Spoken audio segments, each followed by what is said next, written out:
GPS နံပါတ်4ကိုစသွားနေပြီပေါ့နော်တောင်းကနေဆိုလို့ရှိရင်အမြန်လမ်းပေါ်တက်တဲ့နေရာမှာ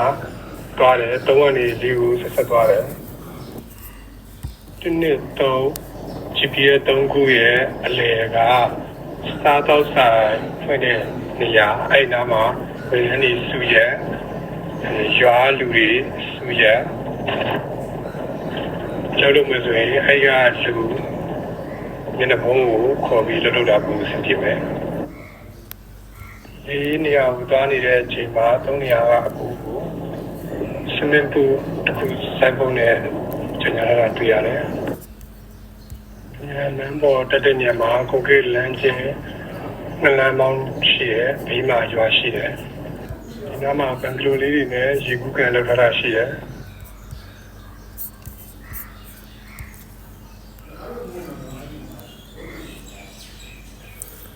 ဒါအမြန်လမ်းပေါ်တက်ခဏီနားမှာဒီအမတ်စင် GPS 4ကိုသွားတဲ့အချိန်မှာရှိတဲ့ Royal Resort ခုပေါ့နော်အဲ့ဒီအမြန်လမ်းပေါ်တက်ခဏီမှာပဲဒါကတ္တရာတွေချက်နေတဲ့နေရာတစ်ခုတွေ့ထားခဲ့တယ်ပေါ့ဒါကတော့ဒီအမတ်စင်4ရဲ့ GPS ရှိတဲ့နေရာပေါ့နော်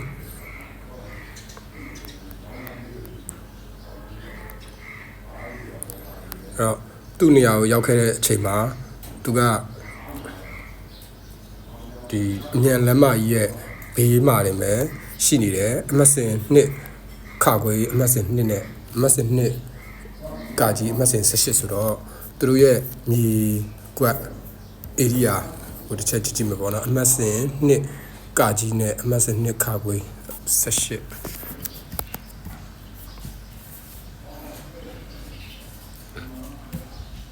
မစင်နှစ်ကကြီးမစင်18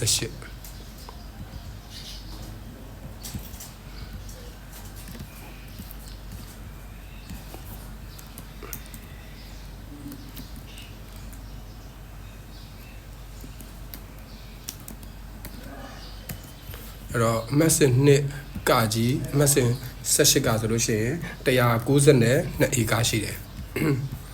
ဒါက192ဧကရှိတယ်ဒီနောက်တစ်ခုကအမတ်စင်2ခခွေးအမတ်စင်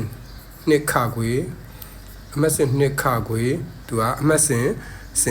2လို့ပြောတဲ့အတွက်ကြောင့်မို့